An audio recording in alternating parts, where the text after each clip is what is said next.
Hello mga katambling! So ito na po yung part 2 ng ating ipon challenge. Alam ko marami po nag-aabang sa inyo at marami din naghihintay tungkol sa ating ipon challenge. Kung ano na nga bang nangyari, kung ano na ba yung update.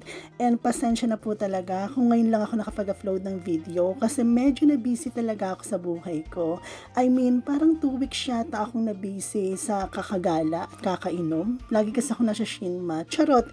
But anyway, ito na po yung part 2 natin. Pero bago ang lahat, kung hindi nyo po napapanood yung part 1, please panoorin nyo. Ilalagay ko na lang po yung link sa description. All you need to do is click that link and watch, okay?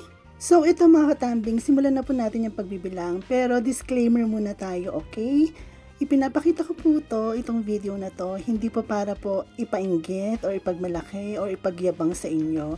Ipinapakita ko po to kasi gusto ko sana na maging inspirasyon to para po sa ating lahat. Lalong-lalo na po sa mga taong gusto talagang mag-ipon pero nahihirapang mag-ipon, okay? Alam naman kasi natin yung buhay ngayon, di ba? Sobrang hirap ng buhay ngayon. Kung wala kang gagawin, kung hindi ka mag-iipon, lalo kang mahihirapan. But anyway, ayun nga, gusto ko sana maging inspirasyon to para sa ating lahat. So, ito na nga mga katambling, nakikita nyo po yung mga papel natin. Tinatanggalan ko po ng mga goma yan.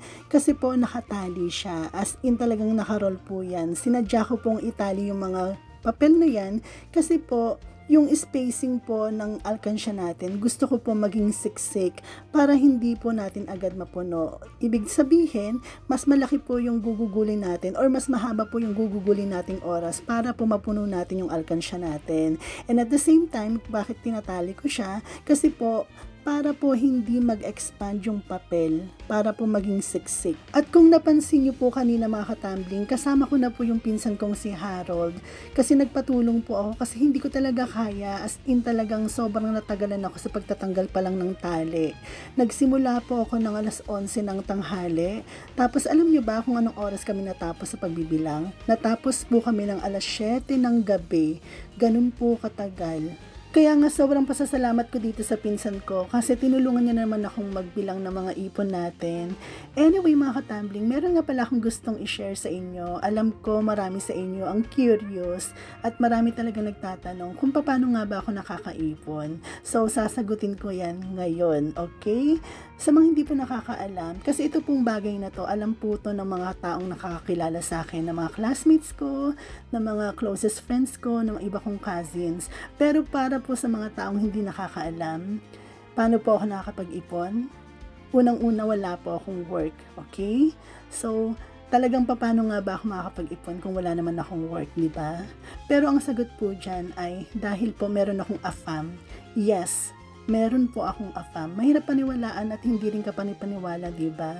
Pero itong AFAM na to, nakilala ko po to noong 2012. Hanggang ngayon po, 2024, sinusuportahan niya pa rin ako. Meaning to say, 12 years niya na po akong sinusuportahan. Pero hindi ko po to jowa ha, lilinawin ko lang, hindi ko siya jowa. Meron po tong asawa at meron din po tong anak. So, AFAM lang talaga, okay? At alam ko rin mga katambling, maraming tatanong sa inyo, kung nagkita na ba kami ng AFAM ko? Well, ang sagot ko po ay hindi pa. As in talagang no personal encounter. Hindi pa po siya nakapunta ng Pilipinas. And dati po siyang economist sa White House and dati rin po siyang nagtuturo as teacher sa University of Pennsylvania. So hindi ko na po sasabihin yung pangalan niya at hindi na rin po ako magbibigay ng iba pang detalye about him kasi pribado po itong tao. Basta yun lang po. Maniwala man kayo or hindi, yun po yung dahilan kung bakit ako nakakaipon ng ganito. Okay? So, ayun, parang revelation na rin ng pagkatao ko to. Kasi ang alam lang po ng mga tao is lagi akong umiinom, lagi akong gumagala. Ayun lang po yung nakikita nila sa akin.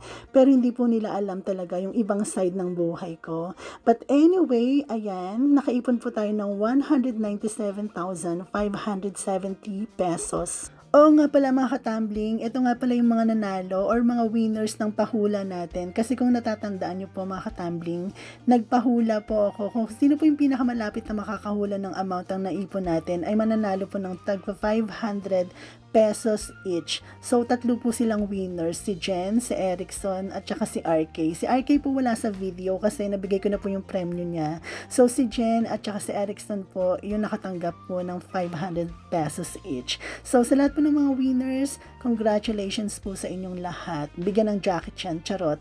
Anyway, ito naman yung mga ipon natin. Kailangan po natin tong itabi at ilalagay po natin yan sa bangko kasi po gagamitin ko po yan sa pagpaparenovate po ng bahay ko. This time, bahay ko naman yung ipaparenovate ko, okay? So, ayan, kailangan muna natin itabi, lagay po yan sa bangko habang hinihintay pa po natin yung gagawa ng bahay.